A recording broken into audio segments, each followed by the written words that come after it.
காஞ்சி ஏகாம்பரநாதருக்காக 25 அடி உயரமும் 10 அடி அகலமும் 13 அடி நீளத்திலும் 1200 அடி பர்மா தேக்கில் 5 அடுக்குகளுடன் சுமார் 2 டன் தாமிரமும் அதன் மீது தங்கமுலாம் பூசப்பட்ட புதிய தங்கத்தேர் உருவாக்கப்பட்டது. உலக பிரசித்தி பெற்ற பஞ்சபூத ஸ்தலங்களில் மண்ஸ்தலமாக விளங்குகின்ற காஞ்சிபுரம் அருள்மிகு ஸ்ரீ ஏகாம்பரநாதர் கோவில் கும்பாபிஷேகம் வருகிற டிசம்பர் மாதம் 8ஆம் தேதி வெகு விமர்சையாக நடைபெறுகிறது. இந்நிலையில் இக்கோவிலுக்கு பக்தர்கள் வேண்டுதலுக்கு இணங்க புதிய தங்கத்தேரானது ஏகாம்பரநாத இறைப்பணி அறக்கட்டளையினால் செய்யப்பட்டது. இத்தங்கத்தேரின் வெள்ளோட்ட ஊர்வலம் வரும் டிசம்பர் 6ஆம் தேதி மறுநாள் டிசம்பர் 7ஆம் தேதி தங்கத்தேருக்கான தனியாக சிறப்பு அபிஷேகம் நடைபெறுகிறது. இந்நிலையில் ஓரிக்கை மகா சுவாமிகள் மணிமண்டபத்தில் செய்யப்பட்டுள்ள இந்த புதிய தங்கத்தேரை அறக்கட்டளை நிர்வாகிகள் மகாலட்சுமி சுப்பிரமணியன், பத்மநாபன், வலசை ஜெயராமன் உள்ளிட்டோர் பார்வையிட்டனர். பின்னர் அறக்கட்டளை நிர்வாகி மகாலட்சுமி சுப்பிரமணியன் செய்தியாளர்களிடம் கூறுகையில், ஏகாம்பரநாதர் கோவிலுக்கென உருவாக்கப்பட்டுள்ள தங்கத்தேருக்கென வரும் டிசம்பர் 4ஆம் தேதி ஓரிக்கை மகா சுவாமிகள் மணிமண்டபத்தில் யாகசாலை பூஜைகள் தொடங்கும். டிசம்பர் 5ஆம் தேதி சிறப்பு பூஜையும், டிசம்பர் 6ஆம் தேதி மாலை 4 மணிக்கு ஓரிக்கையிலிருந்து ஏகாம்பரநாதர் கோவிலுக்கு ஊர்வலமாக எடுத்து செல்லப்படும். தங்கத்தேரை காஞ்சி காவக்கோடி பிடாதிபதி விஜயேந்திர சரஸ்வதி சாமிகள் வடம் பிடித்து இழுத்து தொடங்கி வைக்கிறார். டிசம்பர் 7ஆம் தேதி காலை 7 மணிக்கு மேல் 8 மணிக்குள் தேருக்கு சிறப்பு அபிஷேகம் கோவில் வளாகத்தில் நடத்தப்படும். டிசம்பர் 8ஆம் தேதி கும்பாபிஷேகம் நடைபெறும் நாளன்று அறநிலைத்துறை அமைச்சர் மற்றும் அதிகாரியிடம் ஒப்படைக்கும் விழா நடைபெறும். தங்கத்தேரில் 4 வேதங்கள், 4 குதிரைகளாகும், 25 அடி உயரம், 10 அடி அகலம், 13 அடி நீளத்திலும் சாமர பெண்கள் 4 பேர் நின்று கோலத்திலும் பிரம்ம தங்கத்தேரை ஓட்டுவது போலவும் முழுவதும் தங்க தகடுகளால் வேயப்பட்டு உருவாக்கப்பட்டுள்ளது. தேரில் 16 நந்திகள், 8 கந்தர்வர்கள், 8 சங்கநாத பூதர்களும் இடம்பெற்றுள்ளன.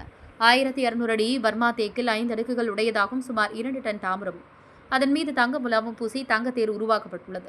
டிசம்பர் 6ஆம் தேதி புதிய தங்கத்தேர் ஊர்வலத்தை காஞ்சிபுரத்தில் கோலாகலமாக நடத்த திட்டமிடப்பட்டுள்ளதாக அவர் தெரிவித்தார்.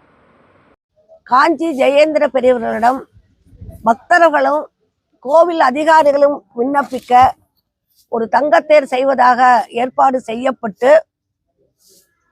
அவர்கள் முக்தி அடைந்த காரணத்தினால் அதற்கு பிறகு வந்த பாலபிரிவா அவர்களின் ஆக்ஞைப்படியும் அவர்களோட முழு ஒத்துழைப்போடும் இந்த தங்கரதம் ஆண்டு செய்யப்பட்டு நிறைவடைந்த நிலையில் கோவிலில் ஒப்படைக்கும் திருவிழாவானது டிசம்பர் 4ஆம் தேதி அன்று இந்து அறநிலைத்துறை முழு ஒத்துழைப்போடு கோவில் வளாகத்தில் தேரை நிறுத்துவதற்கு ஒரு தேர் மண்டபம் கட்டப்பட்டு அவர்களோட ஆலோசனைப்படியும் அவர்களோட ஒத்துழைப்பு படியும் இந்த தேரை 4/12/25 இங்க ஓரிகையிலிருந்து 6ஆம் தேதி யாகங்கள் வளர்த்து 4ஆம் தேதி சில யாகங்கள் 5ஆம் தேதி மிக மிக முக்கிய விருந்தினரால் சூரியன் உச்சி வேளையில் வரும்பொழுது மிருகசீரிஷ நட்சத்திரத்தில் தேருக்கு பூஜை செய்யப்பட்டு தேர் சிற்பிகளை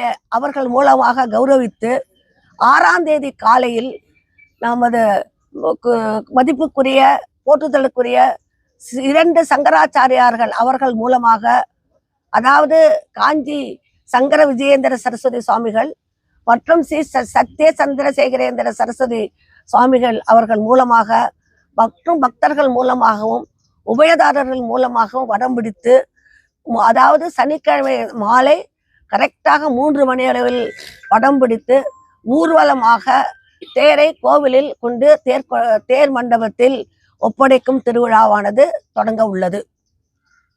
இது 6ஆம் தேதி கார்த்தில் அன்றே சாயந்தரமே ஏகாம்பரேஸ்வரர் கோவிலில் அந்த தேரை சுத்தப்படுத்துவதற்கு சுத்த பிம்பம், வாஸ்து சாந்தி, பிரவேச பலி போன்ற மந்திரங்கள் யாகங்கள் நடத்தி 7ஆம் தேதி காலையில் ஞாயிற்றுக்கிழமை காலையில் 7லிருந்து 8 மணிக்கு தேருக்கு மகா அபிஷேகம் நடத்தப்படும். 8ஆம் தேதி கும்பாபிஷேகம் முடிந்தவுடன் மாண்புமிகு நமது அமைச்சர், அறநிலையத்துறை அமைச்சர் மற்றும் இந்து அறநிலையத்துறை அதிகாரிகளிடம் தேரை ஒப்படைக்கப்படும். இது தேரை பற்றின விஷயங்கள்.